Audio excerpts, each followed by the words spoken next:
Sobat Sobat. Sehat, selamat datang di podcast kami kali ini. Aku Trisha Jessica Aulia. Dan saya Regina Kasnia. Senang sekali bisa kembali menemani kalian. Pada episode kali ini, kita akan membahas topik yang sangat penting, sensitif, tetapi juga sangat dibutuhkan, yaitu peran bidan dalam memberikan edukasi kesehatan reproduksi pada remaja. Topik ini penting karena remaja adalah kelompok usia yang sedang mengalami banyak perubahan. Perubahan fisik, emosional, sosial, bahkan cara berpikir. Benar sekali. Masa remaja merupakan masa transisi yang krusial. Jika pada fase ini remaja tidak mendapatkan edukasi kesehatan reproduksi yang benar, maka risiko terjadi berbagai masalah kesehatan akan meningkat. Jadi kita sering mendengar istilah kesehatan reproduksi remaja. Sebenarnya apa sih yang dimaksud dengan kesehatan reproduksi remaja? Jadi, kesehatan reproduksi remaja mencakup kondisi sehat secara fisik, mental, dan sosial yang berkaitan dengan sistem reproduksi remaja. Bukan hanya soal organ reproduksi, tetapi juga menyangkut perilaku, sikap, dan tanggung jawab terhadap diri sendiri. Sayangnya, masih banyak remaja yang mendapatkan informasi dari sumber yang tidak tepat, seperti media sosial atau teman sebaya.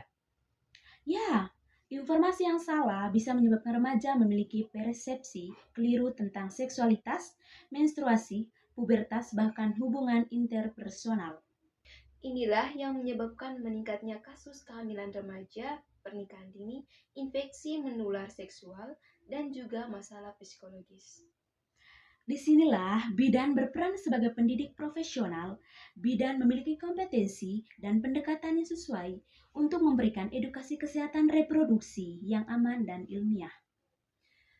Sebagai pendidik, apa saja materi yang biasanya disampaikan bidan kepada mereka? Materinya sangat luas, mulai dari pubertas dan perubahan tubuh, menstruasi dan mimpi basah, kebersihan organ reproduksi, ada pencegahan anemia pada remaja, bahaya pernikahan dini, risiko perilaku seksual berisiko, infeksi menular seksual, dan kesehatan mental dan emosi remaja. Materi ini sangat mendasar, tapi sering dianggap tabu untuk dibicarakan. Padahal justru edukasi yang benar akan melindungi remaja, bukan merusak moral seperti yang sering dikhawatirkan. Selain sebagai pendidik, bidan juga berperan sebagai konselor ya. Betul, banyak remaja yang mengalami kebingungan, kecemasan, bahkan ketakutan terhadap perubahan terjadi pada tubuhnya. Contohnya, remaja putri yang takut pada saat pertama kali menstruasi. Ya, bidan membantu remaja memahami bahwa perubahan tersebut adalah proses alami, serta mengajarkan cara menjaga kebersihan dan kesehatan diri.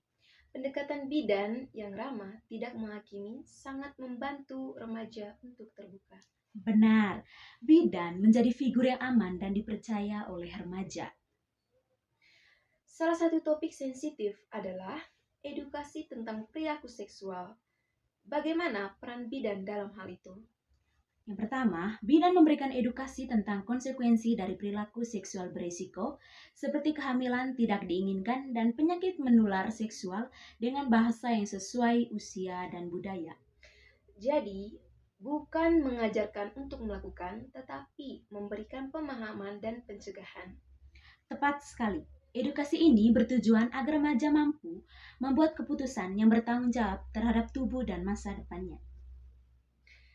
Kesehatan reproduksi juga berkaitan dengan kesehatan mental ya. Sangat berkaitan. Perubahan hormon, tekanan sosial, dan tuntutan akademik sering membuat remaja mengalami stres, cemas, bahkan depresi. Apa sih peran bidan dalam hal ini? Ya, bidan memberikan edukasi tentang pengelolaan emosi, kepercayaan diri, dan hubungan sosial yang sehat, serta melakukan rujukan bila ditemukan masalah yang lebih serius.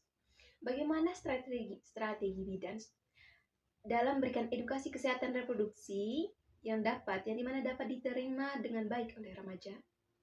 Beberapa strategi yang digunakan antara lain yang pertama, penyuluhan di sekolah, yang kedua, posyandu remaja, yang ketiga, konseling individu, yang keempat, diskusi kelompok sebaya, dan media digital yang ramah remaja. Pendekatan ini membuat remaja lebih nyaman dan tidak merasa digurui. Benar, selain itu, bidan juga bekerja sama dengan orang tua, guru, dan tenaga kesehatan lainnya. Apa dampak positif dari edukasi kesehatan reproduksi remaja oleh bidan? Dampaknya sangat besar. Yang pertama, menurunkan angka kehamilan remaja. Yang kedua, mencegah pernikahan dini. Yang ketiga, meningkatkan kesadaran kesehatan. Yang keempat, meningkatkan kualitas hidup remaja. Yang kelima, membentuk generasi yang bertanggung jawab. Jadi, edukasi ini merupakan investasi jangka panjang bagi kesehatan bangsa. Betul sekali. Dari pembahasan hari ini, kita menyimpulkan bahwa bidan itu memiliki peran yang sangat penting, yang dimana sangat strategis dalam edukasi kesehatan reproduksi remaja. Jadi, bidan bukan hanya tenaga kesehatan ibu dan bayi, tetapi juga pendamping remaja dalam membangun masa depan yang sehat dan berkualitas. Terima kasih Sobat Sehat sudah mendengarkan podcast bidan dan remaja, edukasi kesehatan reproduksi sebagai fondasi generasi sehat. Sampai jumpa di episode berikutnya. Tetap jaga kesehatan, jaga diri, dan hargai masa depanmu.